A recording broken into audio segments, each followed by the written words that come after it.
Iis Dahlia mengungkap tentang masa lalu Rizky Bilar. Kala itu, suami Lesti Kejora tersebut pernah menyewa apartemen miliknya bersama dengan teman-temannya. Lokasi apartemen di daerah Sudirman. Jadi waktu itu dia, Rizky Bilar, katanya lagi syuting sama temen-temennya di dekat situ. Kalau nggak salah waktu itu berempat, ungkap Iis Dahlia. Namun pelantun payung hitam itu mengaku, tak ingat berapa lama Bilar dan teman-temannya menyewa. Karena yang mengurus soal sewa apartemen itu adalah putri sulungnya, Salsa. Dewi Persik, salah satu host, kemudian menanyakan soal kabar yang menyebutkan Bilar kerap menunggak bayaran sewa apartemen. Iis Dahlia pun membenarkan bahwa namun menurutnya, hal itu bukan hal yang harus dibesarkan. Ia memaklumi, kemungkinan bayaran Bilar sebagai pemain sinetron memang belum turun. Itu hal yang biasa, kalau pemain sinetron mungkin bayarannya belum dibayar. Enggak apa-apa, tapi dia selalu bayar kok. Bukan nunggak itu, telat, kata Iis. Seperti diketahui, kehidupan masa lalu Rizky Bilar belakangan sering dikuliti netizen sejak dia dilaporkan Lesti Kejora atas dugaan KDRT. Banyak isu-isu miring menerpanya, mulai disebut mantan gigolo.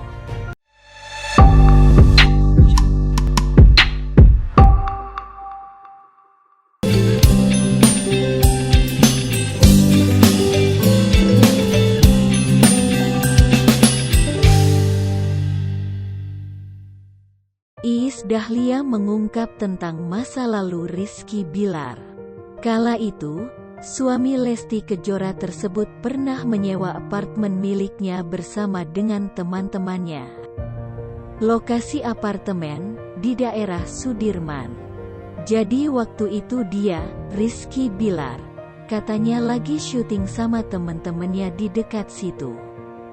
Kalau nggak salah waktu itu berempat, ungkap Iis Dahlia. Namun pelantun payung hitam itu mengaku, tak ingat berapa lama Bilar dan teman-temannya menyewa. Karena yang mengurus soal sewa apartemen itu adalah putri sulungnya, Salsa. Dewi Persik, salah satu host, kemudian menanyakan soal kabar yang menyebutkan Bilar kerap menunggak bayaran sewa apartemen. Iis Dahlia pun membenarkan bahwa namun menurutnya, hal itu bukan hal yang harus dibesarkan. Ia memaklumi, kemungkinan bayaran Bilar sebagai pemain sinetron memang belum turun. Itu hal yang biasa, kalau pemain sinetron mungkin bayarannya belum dibayar. Enggak apa-apa, tapi dia selalu bayar kok. Bukan nunggak itu, telat, kata Iis. Seperti diketahui, kehidupan masa lalu Rizky Bilar belakangan sering dikuliti netizen sejak dia dilaporkan Lesti Kejora atas dugaan KDRT. Banyak isu-isu miring menerpanya, mulai disebut mantan gigolo.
mau pangku-pangkuan sama orang, nggak ada urusan sama kita. Bukan kelas kita begitu ya. Tapi apa yang kita laporkan? Satu, Hotman Paris Hutapea dalam menangani perkara rumah tangga tidak mengupayakan jalan damai. Itu perintah profesi, etika bahwa di dalam perkara soal rumah tangga harus didamaikan. Dia tidak mendamaikan, bahkan membuka semua kepada umum. Kedua, Hotman Paris dalam menangani perkara rumah tangga malah melakukan konferensi pers berkali-kali dan membuat perkara rumah tangga semakin mencuat ke publik tanpa penyelesaian secara hukum. Ngerti ya? Dia bikin konferensi pers. Waktu kita laporkan, saya sampaikan nih, saya tambahkan. Tahu pembelaannya waktu itu? Itu kan anak buah saya. Bukan satria. Tidak berani ambil tanggung jawab. Ketiga, Hotman Paris melakukan konferensi pers dan membuat postingan-postingan yang mendiskreditkan saya. Tiga, bahwa adapun amar putusan Majelis Dewan Kehormatan Pusat yang sekarang ini nomor sekian nanti bisa dibaca, menyatakan terbanding teradu Hotman Paris Hutapea terbukti melanggar pasal 6 huruf B, D, dan F Undang-Undang nomor 18 tahun 2003 tentang advokat, pasal 4 huruf A dan pasal 3 huruf G dan H Kode Etik Advokat Indonesia. Menghukum terbanding teradu Hotman Paris Hutapea berupa pemberhentian, ada kata-kata sementara, dari profesi advokat selama 3 bulan. Saya ingatkan, sudah jatuh hukuman, men-skors dia 3 bulan.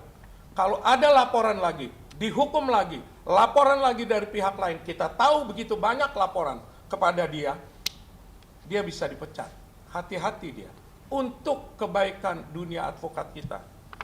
3, bunyinya nih, melarang terbanding teradu Hotman Paris Hutapea untuk menjalankan profesi advokat di luar maupun di muka pengadilan selama masa pemberhentian sementara tersebut selama 3 bulan. Saya bacakan pertimbangannya. Bahwa pertimbangan Majelis Dewan Kehormatan Pusat sebagai berikut. Bahwa perilaku Hotman Paris Hutapea yang membuka masalah rumah tangga ke publik tidak menggambarkan perilaku atau sikap seorang advokat yang harus senantiasa menjunjung tinggi profesi advokat sebagai profesi terhormat. Pasal 3 huruf G KEAI. B. Bahwa Hotman Paris sama sekali tidak mengupayakan damai dalam menangani perkara. Bahwa Hotman Paris sama sekali tidak menggambarkan adanya upaya dan spirit untuk membicarakan dan menyelesaikan permasalahan yang ditangani secara musyawarah kekeluargaan. Saya mau tanya sama kalian, boleh tanyakan sama dia. Ada apa sih iri hati sama saya? Kenapa mesti iri hati sama saya? Saya nggak ada masalah sama dia. Heran juga tuh. Kan berasa paling hebat. Kenapa tanya-tanya terus? Oke, saya terusin nih. C. Bahwa perlakuan seorang advokat ketika tidak sedang menjalankan profesi advokat tidak bisa dilepaskan dan dipisahkan dari profesinya sebagai seorang advokat. Dalam hal mana perbuatan perilaku seorang advokat ketika tidak sedang menjalankan profesi advokat secara sedemikian rupa akan dapat mempengaruhi citra dan martabat profesi advokat itu sendiri. Hal ini dapat dimaknai dari pasal 3 huruf F Kode Etik Advokat Indonesia yang menyatakan bahwa advokat tidak dibenarkan untuk melakukan pekerjaan lain yang dapat merugikan kebebasan, derajat, dan martabat advokat. Nggak ada iri hati, mau kaya, mau bisnis, apapun juga, jaga kehormatan, martabatmu sebagai advokat. Nggak tahu ya, kalau soal gendong-gendong perempuan, mandi-mandi tidak pakai jas katanya. Nggak tahu itu terpenuhi nggak pelanggaran kode etiknya. D, ini masih pertimbangan nih, bahwa surat pemberitahuan pengunduran diri dari Hotman Paris Hutapea sama sekali tidak dapat menggugurkan dan atau menghentikan proses pemeriksaan perkara akuo dalam tingkat banding. Ngerti ya? Mau mundur, mau lari, mau kabur, kena lu hukuman. Ya, sadari itu. Bahwa adanya surat pemberitahuan mengundurkan diri dan berhenti sebagai anggota Pradi merupakan itikat dari Hotman Paris Hutapea untuk menghindari putusan Dewan Kehormatan Pusat. Hal mana bertentangan dengan ketentuan pasal 2 selanjutnya, menuntut seorang advokat memiliki sikap kesatria dalam mempertanggungjawabkan setiap dan seluruh perbuatan perilakunya dalam menjalankan profesi advokat. Saya tambahin nih ya, waktu sidang pertama, dia sudah tahu, dalam tanda kutip, dia sudah kumpulkan timnya, putusan belum dibacakan nih, dia sudah kumpulin orang-orangnya, dengan pongah bilang dia menang. Ada apa kamu? Bisa tahu, sudah ngumpulin orang. Sekarang pun sudah tahu dia. Kusak, kesana kesini kesana sini, enggak tembus, lari seperti seorang pengecut. Saya tidak bilang dia lari, seperti seorang pengecut yang tidak berani mempertanggungjawabkan perbuatannya. Saya ulangi, kusuk ke sana, tidak bisa tembus, tahu mau dihukum, hengkang. Silahkan menilai sendiri.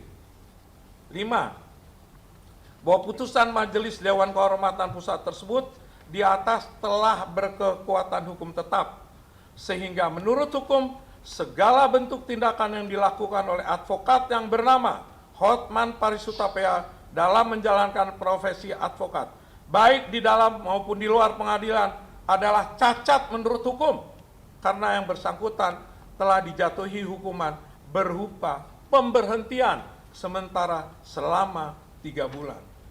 Soal 3 bulan, mau 1 tahun, mau 2 tahun, cacat kau. 6.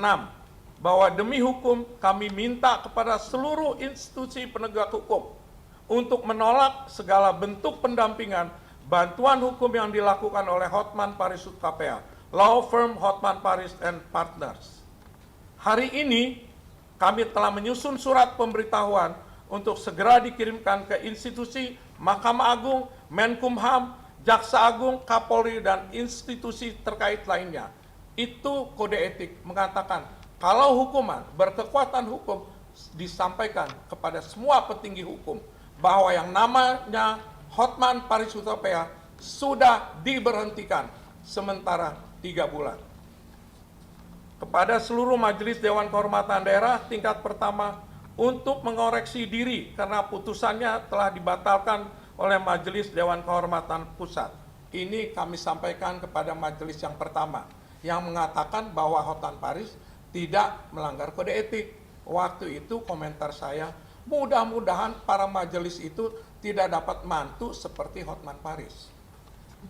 Ngerti ya? Supaya tahu itu yang di bawah, supaya tidak lagi jadi hakim majelis dia.